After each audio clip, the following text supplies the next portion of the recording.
instruction, golf news, equipment, travel, interviews, course profiles, and more. Your weekly fix of all things golf is about to begin. It's the Flagstick Podcast with your hosts, Jeff Potter and Scott McLeod. Well, welcome everybody to the 60th episode of the Flagstick Podcast, presented once again this week by Canadian Pro Shop Online. With amazing prices on all the latest brand name golf equipment, all in one convenient location online, it has never been easier to upgrade your game. Whether it's drivers, irons, putters, or whatever your golf game needs, the Canadian Pro Shop Online has the best gear to help you play your best golf. Shop online at CanadianProShopOnline.com. Social media networks, Instagram, X, Facebook, TikTok, subscribe on Spotify, Audible, Google Podcasts, Apple Podcasts. We really encourage you to subscribe to the YouTube channel. Like us, click the notification bell, make sure that you never miss a single episode. And we will be doing the draw in the next few days for the Xander Schauffele autographed cap. Already boxed up. Boxed and ready to go. So don't miss out on that opportunity. And obviously you don't want to miss out on other opportunities that pop up on the YouTube channel, because it's one of those things where we're developing content. We're figuring out what we want to do with the YouTube channel going forward, especially into next golf season. Some different things are in the works, and we want you to make sure that you don't miss any of that stuff. So you kind of have to subscribe. Please. You really do. Please. He's Scott McLeod. I'm Jeff Potter. We're here with you for a little while today. Who knows how long that will be? Wide awake. Yes, actually. I don't know. I'm a little more awake maybe than Scott. I had a little bit of a drive last night, so yeah. We had an opportunity to be a part of the Ottawa PGA annual awards ceremonies last night. Yep, that's definitely a big part of the show today. And we will have some wrap up on that as part of this episode. We're also going to bring you up to speed on some of the latest news and topics and so on. As we always do, we like to keep you abreast as to what has been going on. We did miss a week. My fault. My bad. I take responsibility. Boo. I take responsibility, but sometimes life happens and you just have to deal with it. Deal with it. That's all I'm saying. Don't be a hater. Mean. Don't be a hater. Yeah. Just deal with it. We promise. Maybe some extra content. I'll make it up to you somehow. Oh, wow. I don't know. I'll make it up to you. I don't know what I'll do, but I'll make it up to you. I got a whole bunch of stuff here for the viewers and the listeners. I have all kinds of goodies in my studio office here that I'd love to give away. So I'll make it up to you somehow. Awesome. Good to hear. Anyway, people like that. On the back nine, we're going to talk about the Pan Am Games. We're going to talk about the pro golf schedules, and we're going to have a little chat about golf clubs at Costco, because there has been some stuff in the news lately, but we're not going to give away too much of the farm just yet. We're going to get to our front nine, and our front nine is presented by Metcalf Golf Club. Natural setting, a pleasant challenge. Yes, golf season may be over. Maybe. But it is it's not a bad time to start planning for next season. So buy your memberships, join the leagues, purchase, or in Metcalf's case, sometimes you have to get on a waiting list now for the leagues. Purchase some game packs and be ready to hit the first tee in the spring. Visit metcalfgolf.com to shop for that stuff now. Makes good gift ideas too, in case you're wondering. Yeah, we were talking about the season being over, but as we'll get into it here, and we talk about the PGA Awards, showed up yesterday at Carleton Golf and Yacht Club in Manotick, in the south end of Ottawa. And for listeners who are not familiar, we're in the National Capital Region in Canada, and there's flags still out there, temporary greens. And I talked to Tyler Fitzgerald there, and he said, "Yep, they had 3 golfers out yesterday." Man, people are troopers. I don't know. We talk about it a bit, and maybe when we're kids and stuff, but I don't know if I could do that now. Like I love the game. But it's got to be a pretty special reason to get back out there when the weather is like -3 with the wind chill. I guess if you got nothing else to do. I guess. I don't know. I don't know. I can't do it. I lose or something. I'd like to say good for the golf courses to get that extra revenue, but really Carlton's Well, a private golf club, so I mean, yeah, there's no extra revenue yeah, coming it's in. just I extra see there's a service for bunch of their golf members. courses I drive by. I drive by golf courses every day on Yeah. my travels, and I see flags still in, and I'm like, okay, does that really mean you're still open? Because I don't see anybody out there, but I see the flags in. Yeah. So I don't know what you're doing. There's a few hanging on. I know Crooked Creek down in Athens. Yeah, They're still going. There's Gord still, Gord will keep it going. Gord will keep that going for people yeah, for until sure. he can't, until he literally cannot put a person on that golf course. He'll stay open. He'll open the door. Yeah, for sure. You know, he doesn't mind. Whereas last night, obviously, we had a chance to talk to, you know, a ton of people that were there, a ton of our friends in the golf industry, and you know, they're tired. They're really, the sentiment really from everybody was, season's done. I'm looking forward to having a day where I can actually sleep in, you know, just have maybe a weekend off or something like that. And, you know, it's been an exceptionally busy year on the golf courses, and, you know, you can't fault those people for that. And I know you had some of those conversations as well.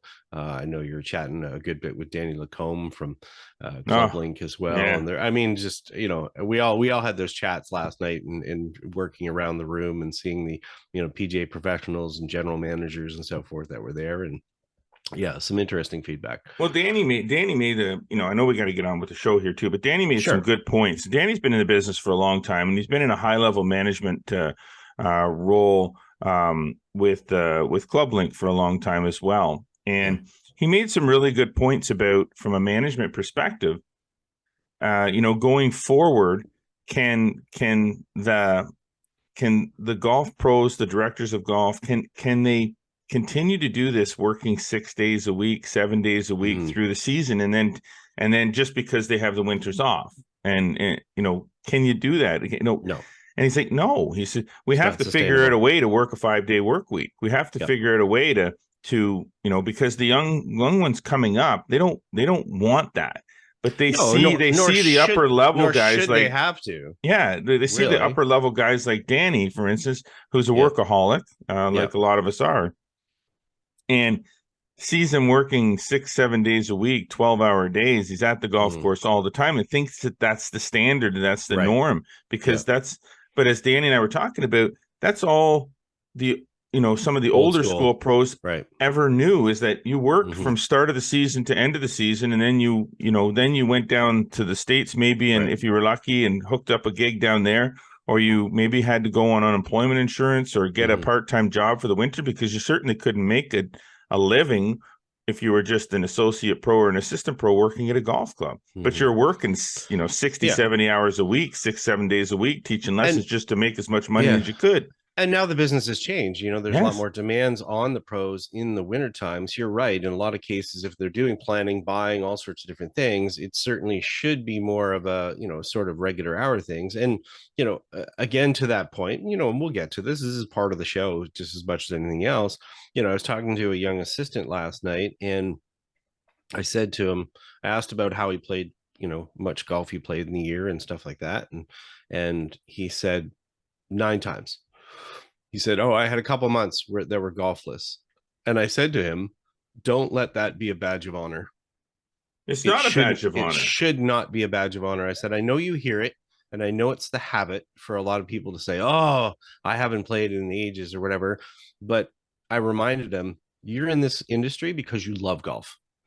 You love to play golf. And unless you are out there and give yourself the opportunity, even if it's 3 holes, 4 holes, whatever the case may be, unless you do that, you are not going to fuel the fire that is going to keep you going and sustain you in the industry, because it's going to become a chore to be part of the industry. And I mean, obviously he totally agreed with that, but sometimes, you know, we all need that reminder that we have to connect ourselves to the parts of the industry that we love, and that will fire us up and keep us going. I think it's important to understand that, you know, you want people to get into this business. But if I'm going to get into this business because I love the business, I love the industry, I love the sport, the game, whatever, and then I find out when I do all my work and whatnot, and I find out, you know, the job that I want, I have to work 6 days a week, 12 hours a day. Yeah. And I have no, you know, necessarily any guarantee in the winter time or the fall and winter time that I'm going to even have a job. Why do I want to go into that business? Right. You Yep. want to That's fair. encourage people to get into the business. Now, realize sometimes maybe that means you're going to have to pay a bit more money for certain people, but Hmm. quality staff is worth paying for. And if you Yep. can't afford to pay the staff that you need to run your business, your operation properly, Hmm. then what are you doing in Yeah, business? Like I'm I think more and more operations are working towards that work-life balance and trying to figure that out from a scheduling. I have some friends that are pros that are just, they make sure that their assistant pros are, they work 35 to 40 hours a week. They have their shifts, they have their days off, they have 2 days off a week and so forth. And they're able to retain staff that way. It's a lot healthier relationship. Their staff are also better during the hours that they're working because they're not burnout, they're not tired, they're excited to go to work. Yeah. So, anyways, we'll get to that more. I'm sure we're gonna have some HR yes. discussions, but on the other side of the pros, obviously last night 60 plus people in attendance at the PGA of Ottawa ceremonies, which were the ceremonies not only for the annual awards but also recognition for the winners on the flagstick.com PGA of Ottawa tour. Why don't we just kind of run through and talk a little bit about some of the categories and maybe kind of what we saw and our thoughts? For sure. Yeah, why don't we do that? Let's see. Well, Well, first off, let's start right with the top. Who picked up all the glassware last night? well, it was interesting because all the talk going into it Yeah.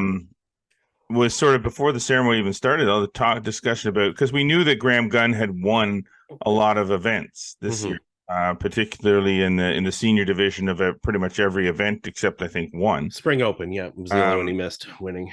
and but Sarah Landry, Mm-hmm. she picked up a ton of glassware as well, Yeah. and I think that kind of went. I don't. It wasn't unnoticed, but I think not. It just you didn't really Well, expect it because of, all the discussion was going was Graham Senior, Graham, yeah. but Sarah won, Yeah. a significant number of events as well.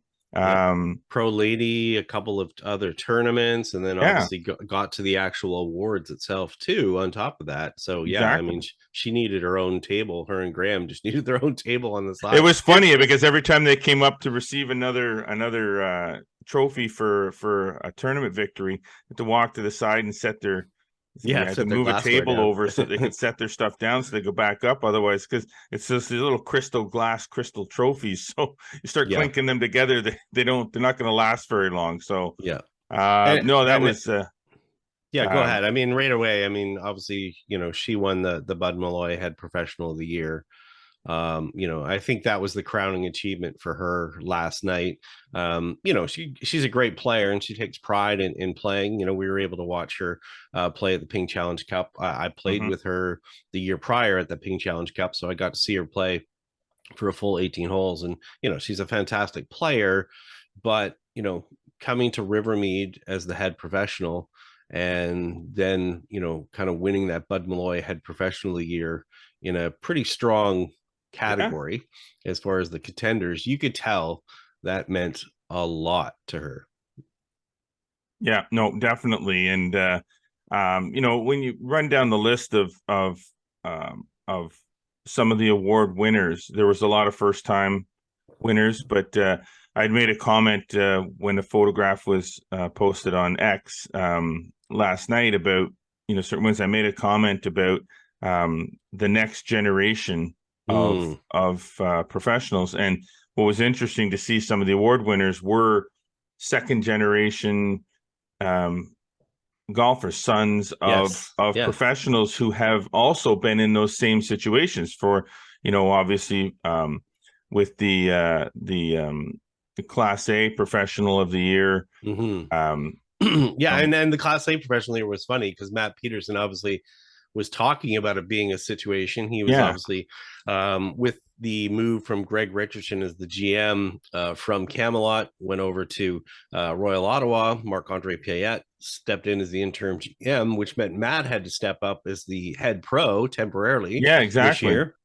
And he said about, getting into different situations and in case like who do I call, the guys that are his mentors or whatever. And you know what, dad was the call as well as Well, dad Mark Peterson, right? and I'm sure that Mark was not. he was happy to get that call. It's Oh, like, I'm yeah, sure. Yeah. this is great. His son is sort of, extending the legacy, if you will, and following in the footsteps, and is very good at it as well, especially Yeah. stepping into a role the way he had to step into it. Now that he's got a full season under his belt in that role, going into next season, all of those things have already been done under pressure. Now he's going to have the time to prepare for a season. And we were talking about Danny Lacombe, and then we look at executive professional of the year, and we had the finalists there with Tony Dunn as a finalist and Danny Lacombe as a finalist. And Tony Dunn, obviously been in the industry for so many years, is a little more focused right now on Wesley Clover, stuff, which is more than just the marshes, but he still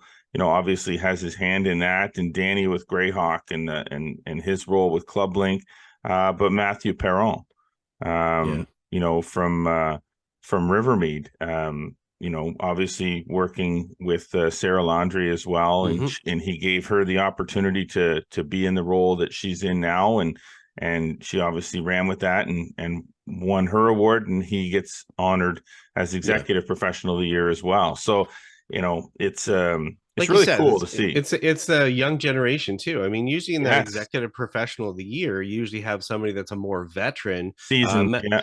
For sure. And Mathieu, obviously, he's been in the industry, worked as a golf pro. Jean Leduc really, took him under his wing and kind of, showed him the way there. And they've had some really good success there. They're doing some renovations. They're doing a lot of different things at that golf course. And, it is a big task for a young guy. And the fact that he's flourished and he's done well, and obviously he's been recognized for this, congrats to him. And again, it's nice to see fresh blood. I mean, it's great. A lot of people are always deserving of awards for sure. Obviously they're doing something special to win those awards, but when you see some of the new faces come in and kind of add, we'll call it, they sort of shore up the foundation of golf within the region. It's really, really nice to see. And obviously that gives you a lot of hope for what's going to come ahead, right? Exactly. Yeah, no, 100%. And then speaking of, what's coming ahead, the Apprentice Professional of the Year, the Harold Blackman Award for Apprentice Professional of the Year.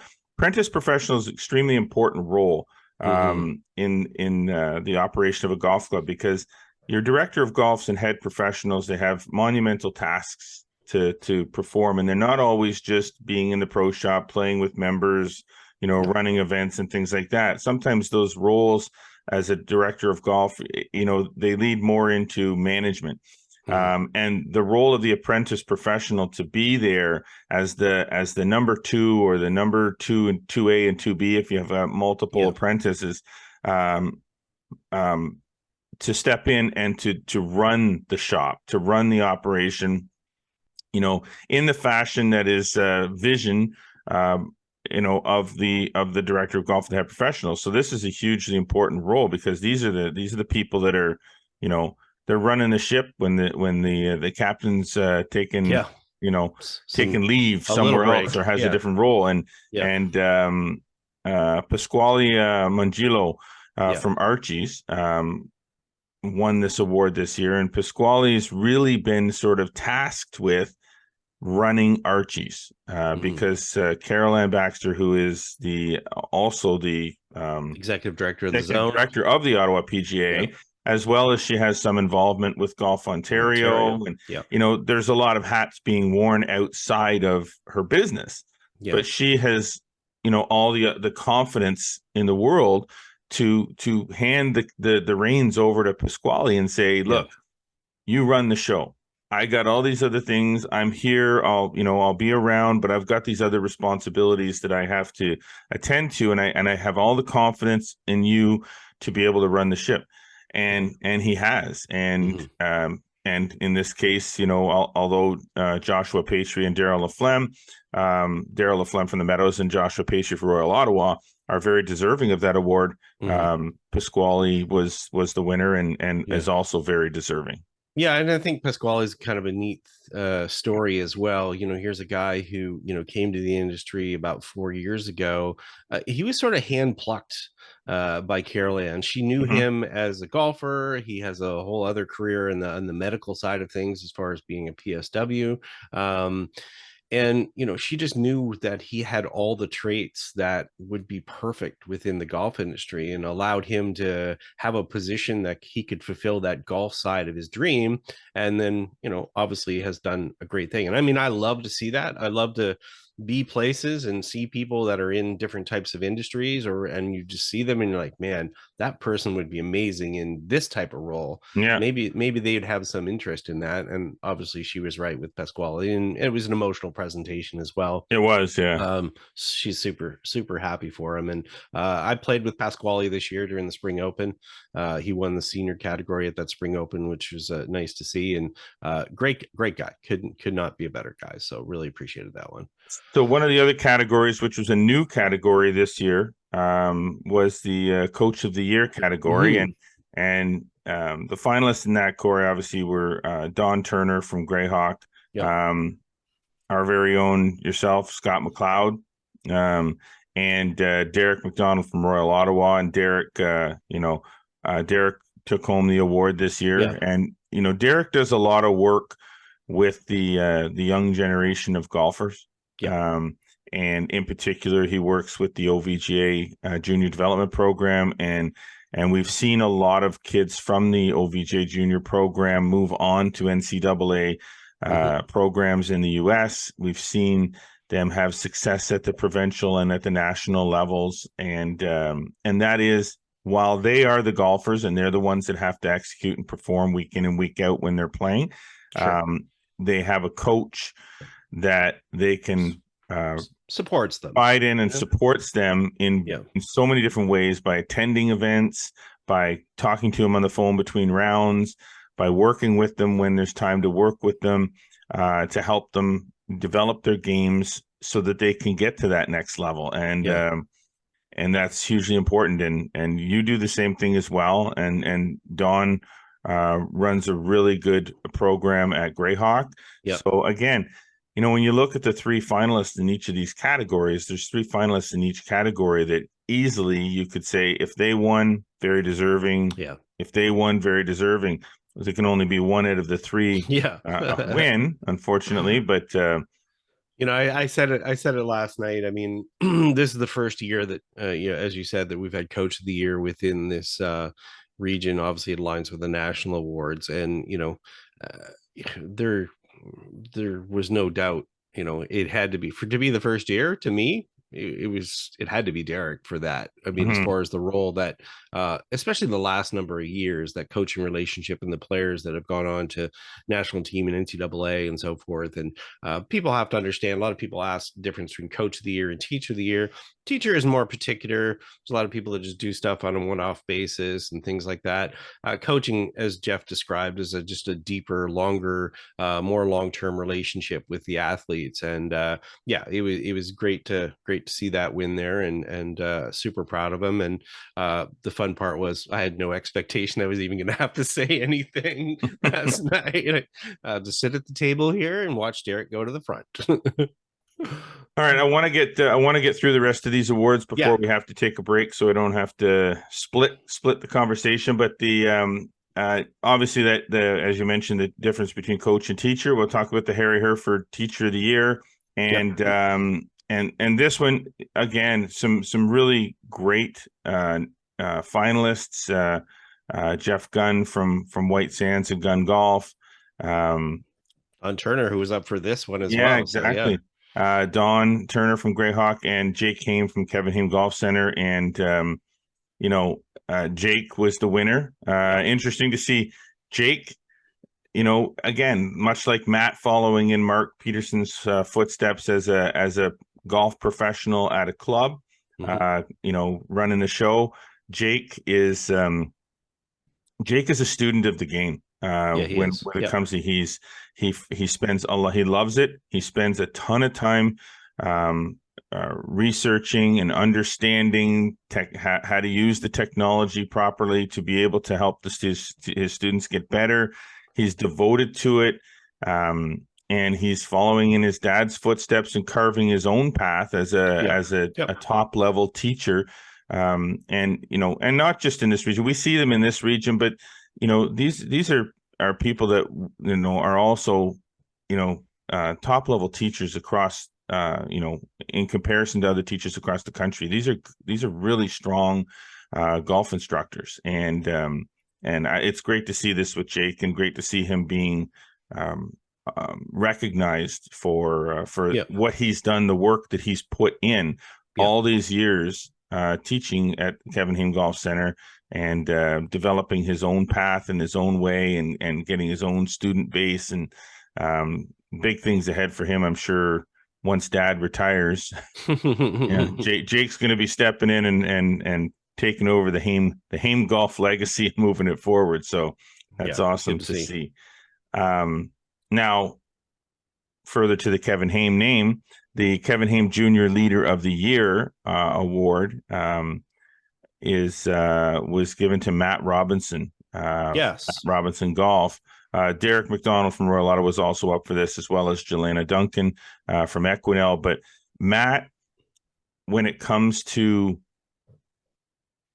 teaching, and especially juniors, mentoring too as well. Yes, I mean, that's a big thing for Matt. Matt could very easily, I don't know what where Matt lines up with the people that he teaches going on to NCAA. He could have very easily been in that Coach of the Year category as well, but I know he runs a lot of really, really good junior programs, not just for the high level golfers, but and now that he's running things out at Matt Robinson Golf on the green in Manotick, and he's done some amazing things out there. I've seen so many improvements to that facility since he took over operating out there running the show.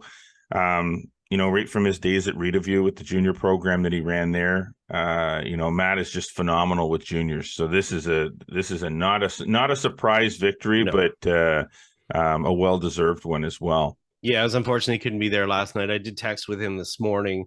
He just got back from Ireland, and as he said, it's just a big thing for him, to help develop these juniors on and off the golf course and see them grow, and it's what he loves. Just kudos to him for that. Retailer of the Year, which is a really cool award, because golf courses have pro shops, and we see these pro shops not just at the private facilities, but at the public and semi-private facilities, and how there's more to it than just throwing a bunch of golf clothing with your logo on it on a rack and watching people buy it. There's a method to it. There's merchandising involved. There's the right product mix. And Mark Peterson from Ottawa Hunt and Golf was the winner of this award, but he was very quick, and I want to point this out. Mark was very quick to pass the credit to the staff, in particular with Hunt Club, to Tara McEnroy, and basically saying, like, he had a vision, he communicated that vision to her, and she took that vision, that communication, that vision, and she took it to her, upon herself to communicate that to her staff in the pro shop, and put that vision in place that Mark said it was flawless. Like, it's like she created exactly what he had envisioned. Yeah. And she had the staff following that path to achieve that vision. And that's why it was successful. So congratulations to Mark, 100%. But also congratulations to Mark for recognizing that an award like this is really less of an individual award in some cases, particularly in this one, than other awards like a teacher or a coach.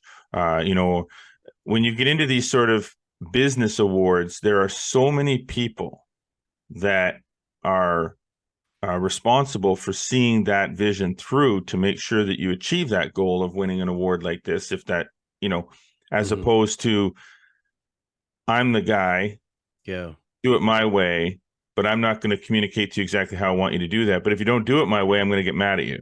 Yeah, and then you end up with breakdowns, and you don't end up with what you want. And in this case, that's not how it happened.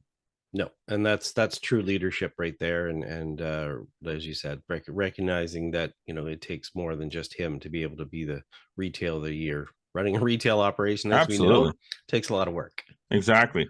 The final award before we may have to get out is the Manufacturers Representative of the Year, and this is an interesting award because in the industry, obviously, these pro shops, these clubs, all the merchandise and all the product that you see in there, there's a representative for the brand that goes around to all these clubs on a regular basis and makes sure that they have what they need, they swap out what they don't.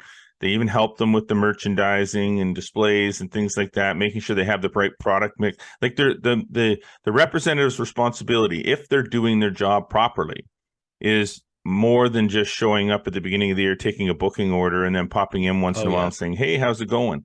Yeah. It's an all season thing. It's an off season thing, and the three finalists this year: Andre Boris from Ping, Sean Perno from TaylorMade Golf, and Jimmy Venturi from Adidas.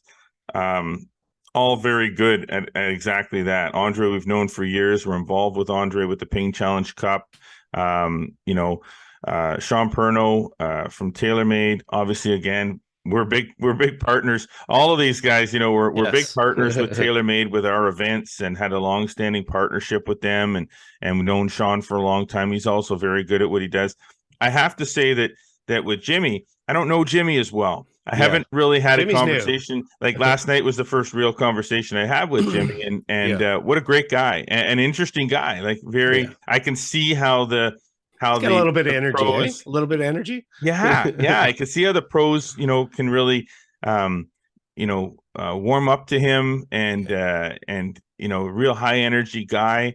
And from what I understood from talking to some of the pros last night about this guy, like I'm glad I know him now. I'll make a point of making sure that I have more conversations with him over the course of a season. But what a great guy, and a great winner of this award. He obviously thanked a lot of the people from Adidas Canada that are really supportive of what he does. And I speak to more of those people than I would speak to Jimmy, but it was awesome, and great night, and congratulations to all the finalists, and of course to all the winners of all of the year awards and the trophies. Okay. We got to get out. We got to take a break. I know we had some other things we wanted to get to in the front nine, but you know what? Sometimes you don't get to them in the front nine. You just shove them into the back nine, which is going to be equally as great as the front nine. So we'll be right back. We got a lot more to talk about in this show. Stay with us. You're listening or watching the Flagstick podcast with Jeff Botter and Scott McLeod. The Canadian Pro Shop Online has all the best gear for Canadian golfers, amazing prices on all the top brands in one place. The latest drivers, irons, putters, and more. The Canadian Pro Shop Online is the best gear to help you play your best golf. Shop online today at CanadianProShopOnline.com. All right, welcome back to the Flagstick podcast presented by Canadian Pro Shop Online. I am Jeff Botter. This guy is Scott McLeod. He's making me laugh. Don't like it when that happens, but maybe it's good for everybody else. Technical difficulties. Yeah, a little technical difficulties in the front nine there, but you didn't even notice. Nobody would have noticed except you.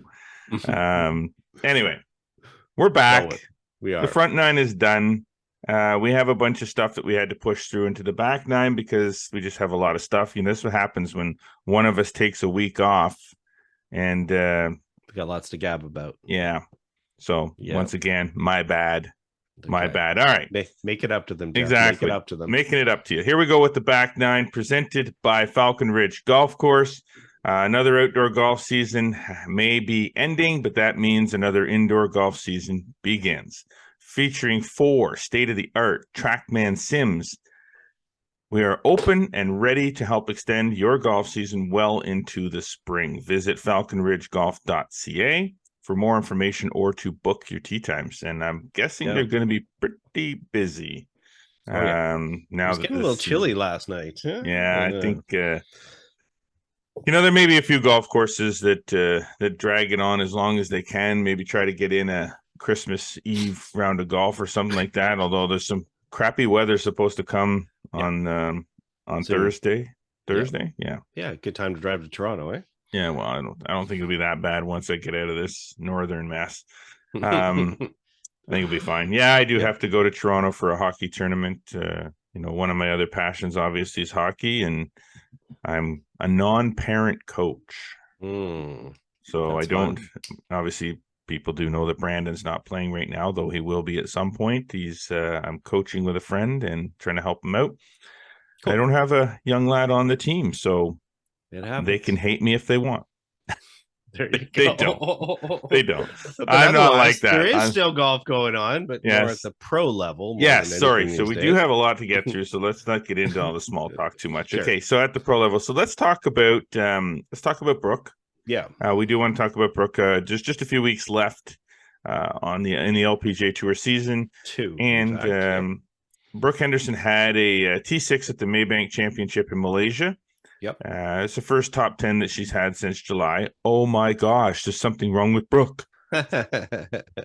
Before we go down the road of what's wrong with Brooke, why is Brooke not winning? Why is Brooke this? Why is Brooke that? Okay, just take a chill pill. Relax, everybody. If you can truly see, her play is not up to her standard, maybe that's not up to her standard. It shouldn't be not up to our standard. But you have some comments on this, Scott, because everybody's trying to analyze, when someone's not playing the way that they're supposed to be playing, or they think they should be playing, they start to analyze it. But you had some comments, particularly on her iron play. Yeah, I was digging into her stats, and I was digging deep on it because I heard a couple comments about people talking about, hitting greens and reg and stuff. And I see that. And again, no offense to, some of my media colleagues and stuff. They maybe don't look at things as deeply as I do as a PGA member and somebody who coaches. But, they were on the right track. They were on the right track, but really just hitting a green is like saying, the ocean is wet. You've got to hit the actual target as far as, where you're after. So wet. It was more about proximity. So if I looked at her stats and her best finishes this year, obviously she had a win.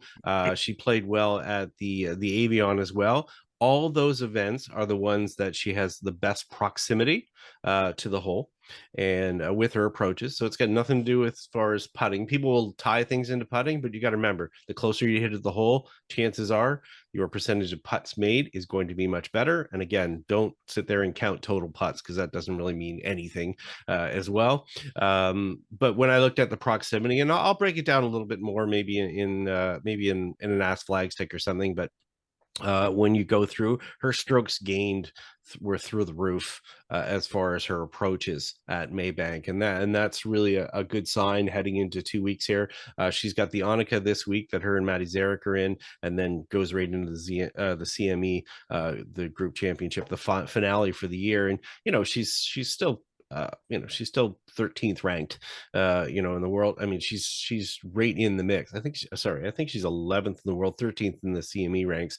But it's been her iron play that has been the difference. So if you look at her play overall, it's not about her putter. It's her confidence and her proximity of getting it close to the hole. And you got to remember, when we're talking about in strokes gained, it's compared to the rest of the field. Because I made that comment to somebody else and they said, oh yeah, but at the Maybank, there wasn't a lot of wind. It was like playing in a dome or whatever. I'm like, yeah, but it's not compared to herself. It's compared to the other players. So her proximity was about, for all her iron shots or approach shots over 50 yards, was about 19 feet. So it was her first one that was sub 20 feet as far as the average approach to the hole. And that makes all the difference in the world. So, if she can still keep her focus there, it's going to put her in a position that, she's not going to have as many 3 putts that people tend to focus on and so forth. I mean, if I look, and again, I can get into it more as far as her stroke gain putting, but we're not going to get into that.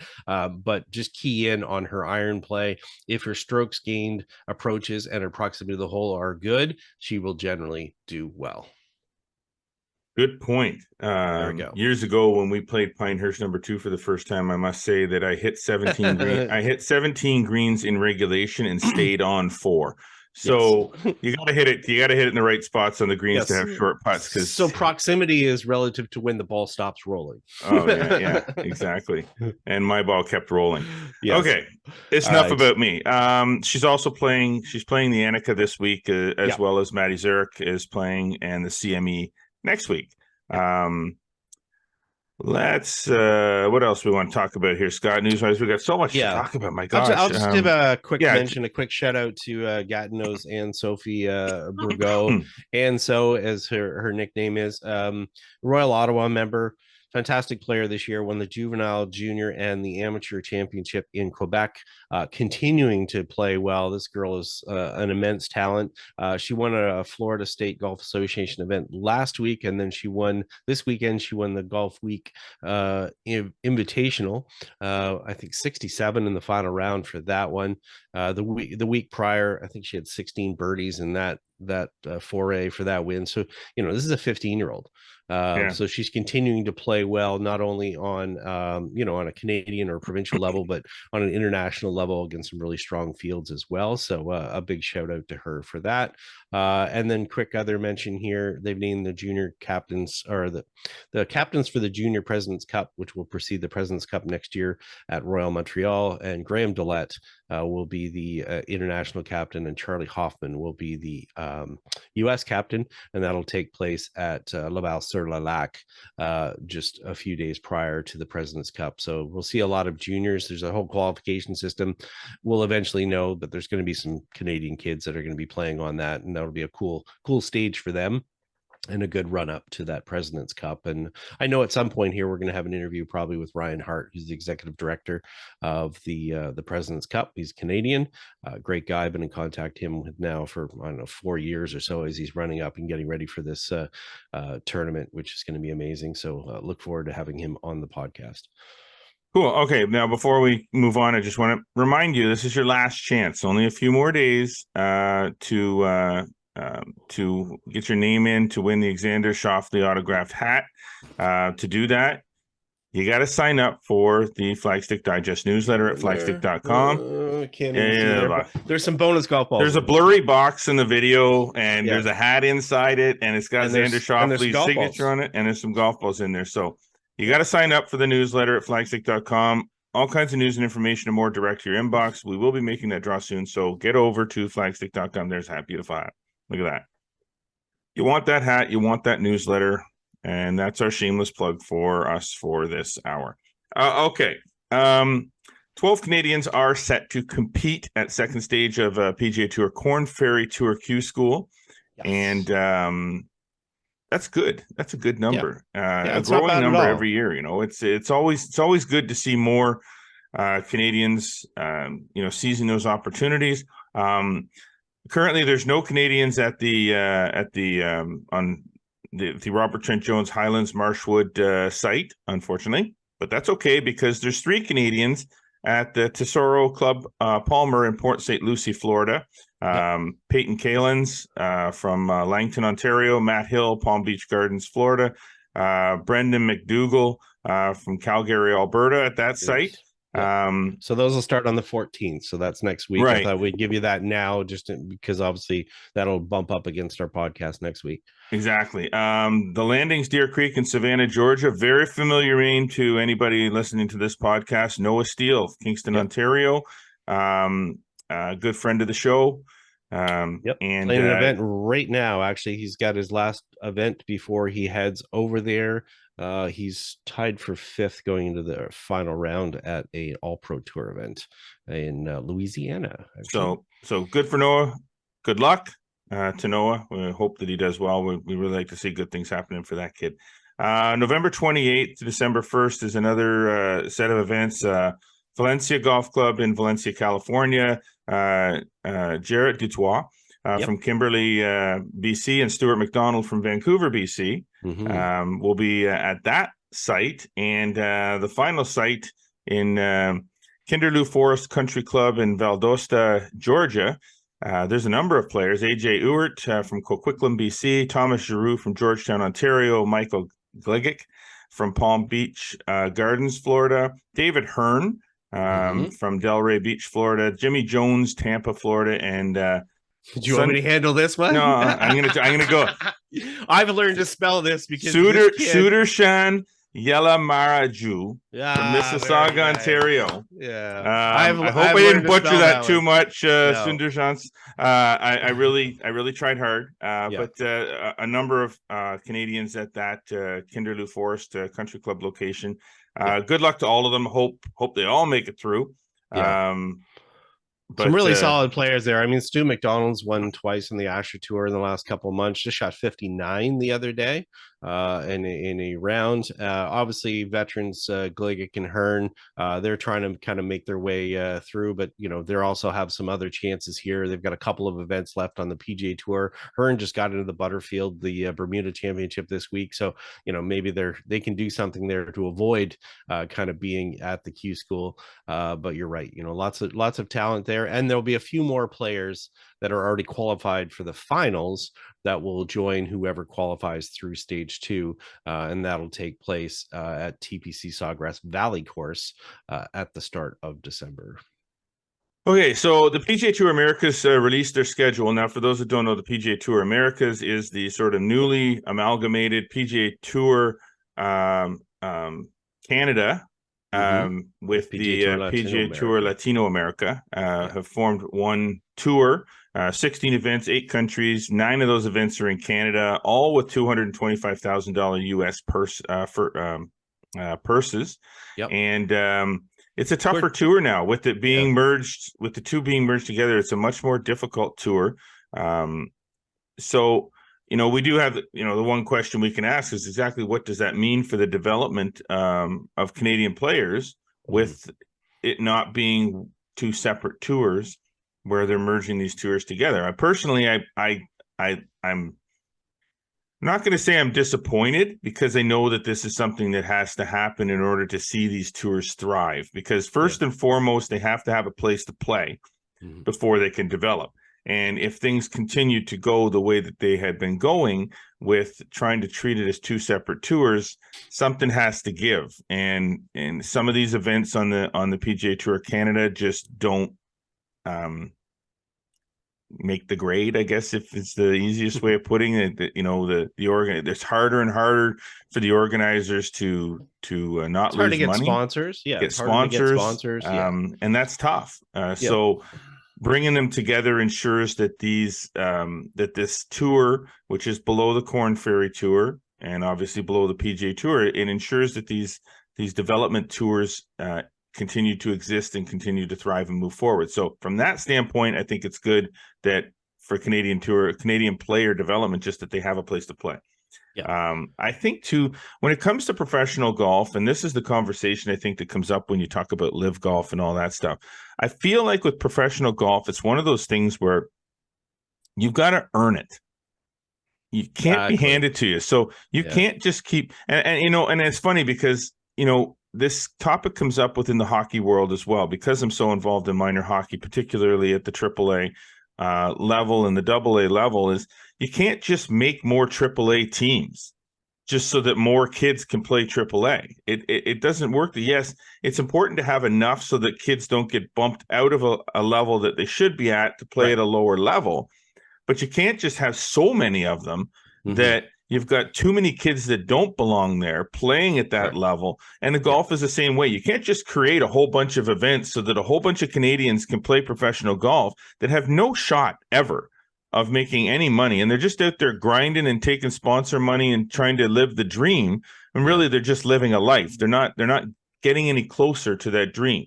In a lot of cases, they're putting themselves in a hole. Yeah. So it's probably better that it be condensed a little bit, and that you really, truly, if you're a Canadian professional golfer that wants to make it, you got to earn a spot on these tours, and you got to earn your way up. And you'll do that by grinding it out, practicing, training, playing well.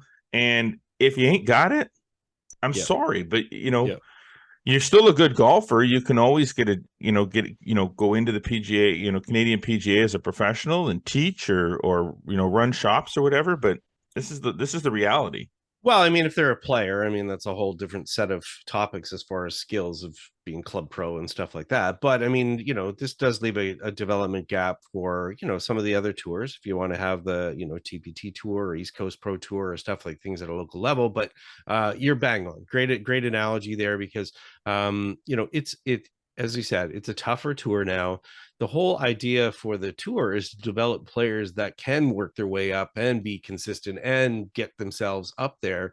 And I know there's a few people that, they said right away, oh, this is going to be this for expenses to play this tour. And, here's the thing.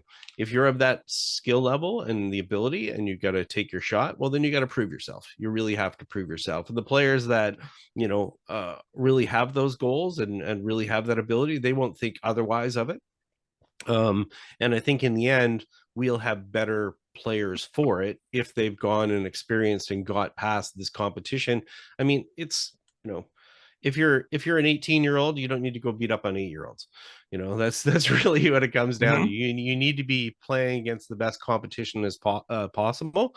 And this shouldn't be about placating, the Canadian fans and saying, oh, No. okay, these players, this is making sure. And I'll tell you what, players are stepping up. We have tons of players. We track tons of collegiate players, tons of mini tour players and stuff all the time. But certainly there's some players that know they haven't got the goods. And it's not really the tour's responsibilities to give a place for people just to hang around. That's not really what it is. The goal always is to move on and move on. So yes, it strengthens the tour. It puts it in a better position. It means there's higher quality players that will possibly move on to the Corn Ferry Tour and have status there.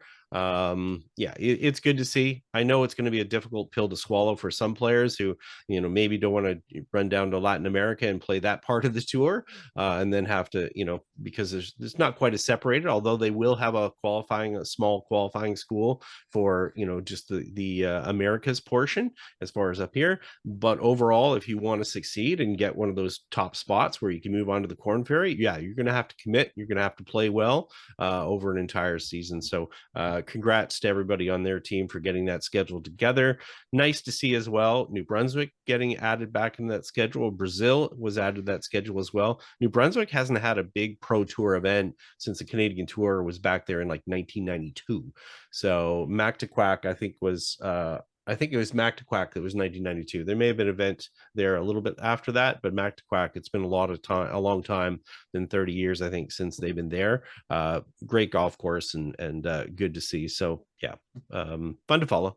Yeah. Now, obviously, there's 6 events in Latino America. Yeah. And there's 9 events in Canada. Notably, one in the US too. Yeah, right. Sure. And notably in Canada, the Commissioners Ottawa Open will be returning for a second year. Yeah, July 25th, 28th. So nice to see that event, returning to the nation's capital and our own backyard, and hopefully the things can continue to build and grow, and that they can get some more spectators and more sponsorship involved now that they've got one season under their belt, and continue to grow that particular event on the tour. Yeah. So it's good to see. Yeah, and also one last note, also good to see the Osprey Valley Open will take a little bit vacation next year. TPC Toronto at Osprey Valley will actually host the Fortinet Cup Championship at the end of the year. They will do the season concluding event. So good for our friends up there. That is where the cards will be handed out at the end of the year for people to move on to the Corn Ferry Tour. So great venue for that. Maybe a possible future venue for maybe even some bigger events. They're doing a lot of stuff up there right now. That's some renovations that are taking place on that north course. I was up and saw that a few weeks back, and kudos to them as well. Brad Parkins, our good buddy up there, tournament director, and excited for them to host that event as far as the conclusion of the tour. All right, now one last thing before we call it a show for the week. I want to talk about something that's sort of been in the social news and the golf equipment spectrum, if you will, for including us the last little while, including us. I mean, you can't ignore these things, and as much as people may want to poke a little fun at it, which I am going to do. Um, we always had it for like Costco has a Kirkland driver that's appeared on the USGA conforming list. Yes. Now, Scott, you'll give us some details on that, but Yeah.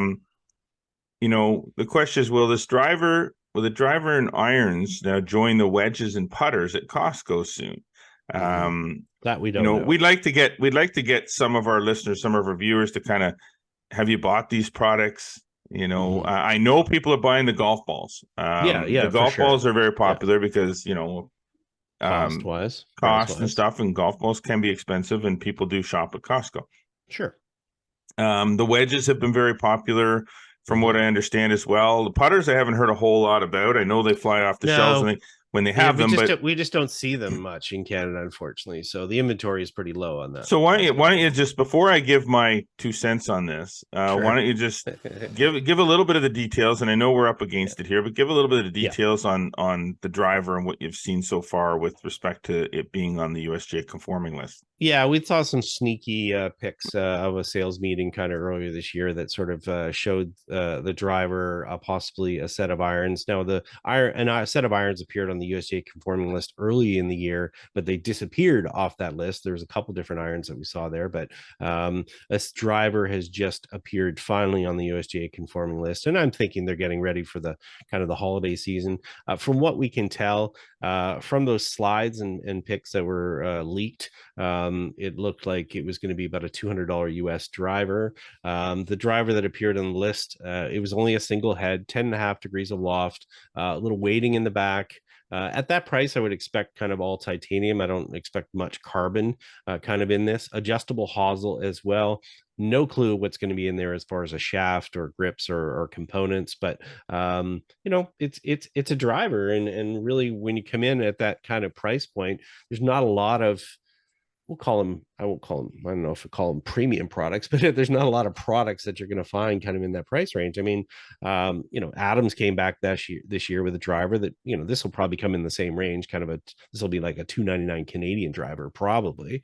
I'm not saying that for certain, but whatever the case may be. But it's a driver that, like as you said, when people are there picking up their bathroom tissue and their pack of 47 croissants, they might pick up a driver. And really, I mean, especially when it comes to gift giving, if it's a spouse, I don't know if this is going to come in a women's or not. We don't know that yet. If they do that from a spec standpoint, I don't really think, there should be men's, women's designation anyways, with a whole other story. No left-handed from what we can see. So that could be trouble. So we might not even see it in Canada. We don't know kind of at this point, but what are your thoughts overall? Like you said, obviously wedges have been popular, especially in the US, golf balls, so forth. What's your thought on something like this as far as a piece of equipment that's meant for performance to a certain point being sold and, people buying it and whatever the case may be? And I know you've got some thoughts on it. First of all, I'll talk about the equipment part of it. Okay. So just the idea of equipment, house brand equipment at Costco. Obviously we have our partners. We're heavily involved with major manufacturing industries. So I'm not going to tell people, look, this is way better than this, because I have no idea. And I'm pretty sure it probably isn't. But that's not the point. The point is you can go to Walmart and buy a driver. Sure, of course. And it's as quality a product as it's going to be for the $200 that they sell it for, the $250 they sell it for, or less. You can go to Canadian Tire and buy a driver. You can go pretty much any, so this is all this is. It's just Costco selling the same thing. Same with golf balls, the wedges, putters, whatever the case may be, irons. It's just going to Costco and buying equipment that you can walk into. You're not getting a fitting. No. There's no simulator set up or range out back where you can get a test with a pro, at least not that I know of yet. Who knows? God, it's Costco. They could pull anything off, but sure. So I got no problem with the equipment side of it. For whatever, to each their own. I buy my underwear and socks and a lot of my clothes at Costco because I have a membership and it's cheap. And I can get really quality stuff there. I buy my groceries there when I want to buy 100 bagels or a 10 pack of frozen pizzas. Sure. So it is what it is. My problem is with Costco and Kirkland. Okay. It's like, guys, if you want to do this and you want people to buy this product, lose Find the damn Kirkland name. signature name off of it. I don't want my bacon bits to be the same as my driver or my wedge or my golf ball. So here's my suggestion to you, because, and this is free advice, and I usually get paid a lot of money for consulting, but this is an easy one that even my 16-year-old came up with. Change the name of your golf product from Kirkland Signature to KL Tour. Or just a golf brand. Anything that is not Kirkland. You can imply Kirkland. You can call it Tour Series. But don't put Kirkland on it. Just put KL or whatever. KL Pro, KL Tour, KL Tour Series, whatever you want. Don't put Kirkland on it, and don't use the same logo on your golf equipment that you use on your bacon bits. Use your head. You guys are a marketing machine when it comes to bulk goods in the retail industry. When it comes to golf, you're nuts. You're dumb. Like pull the head out of where and think. Yeah. I don't want to buy something that says Kirkland on it, and it just drives me nuts.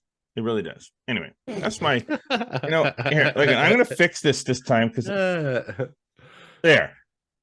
All right. That's what I did in the front nine. I pulled my freaking headphones out and now I'm angry because it just drives me nuts. Anyway, okay. It's that's a valid point. But people should realize, just like any of those other situations, I mean, when you're talking about, major retailers and so forth, you don't know if this club is suitable for you, until you walk it out there. That said, obviously they'll have some, product guarantee where you can walk it back in there. But do you really want to buy something kind of random that way? I don't know. There's a lot to do with it, with the player's performance and how this fits. There's going to be limited options, I'm sure of it, as far as, shaft flex and so forth. Will it fit somebody? Sure. Will it fit you? That's a matter of you taking a $300 gamble on it more than anything. So ask yourself this question. Yeah. Everybody buys tires for their car. Mm-hmm. Okay. For years, once I've owned a car for a while, I buy MotoMaster tires. Mm-hmm. I know that MotoMaster tires are Canadian Tire's house brand.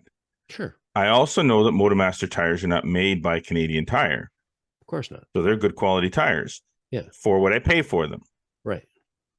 If my tires said Canadian Tire on my tires, I wouldn't buy them, and I don't care how cheap they would be.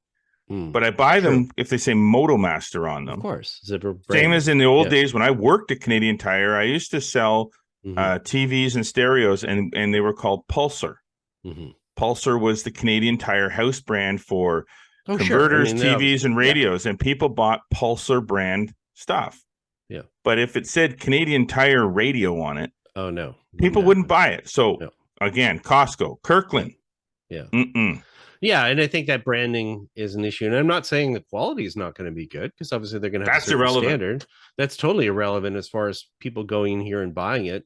So we're not saying that it's not going to be of a certain level or certain quality, but there's a certain level of expertise, and there's a dynamic aspect of a golfer that needs to match up with a piece of equipment. So that can make it a tough go. Will they sell it? Yeah, no different than they sold wedges and putters and so forth. But price is one thing. Performance is always going to be another. There you go. All right. So we've had a crazy good show. I love it. Lots of variety. So there's some excitement. There's some energy at the end. We finished it off with a lot of energy. We came home strong. Played the last 3 holes in under par, and we were locked in. But now we got to go. I'm going to be a joy on the Zoom call that I have right after this. Yes, you do have a Zoom call to get to. So we got lots of time. Okay, so let's wrap it up. Great show. Sorry I missed last week, but I came strong. You got to admit, people, I came strong this week. Good show, and I will make it up to you with some goodies at some point.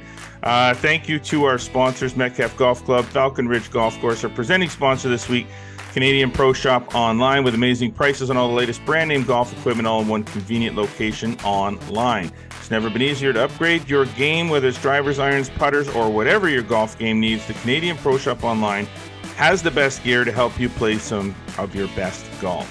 Shop online today at CanadianProShopOnline.com. I'm sure you are enjoying what you're hearing and what you're watching. How can you not? It's amazing. Be sure to follow us across all social media networks, Instagram, X, Facebook, and the TikTok. Subscribe on Spotify, Audible, Google Podcasts, and Apple Podcasts. And do not forget to subscribe to the YouTube channel. Like us, click the notification bell. Make sure that you never miss a single episode. And get over to flagstick.com for even more amazing golf content delivered every single day.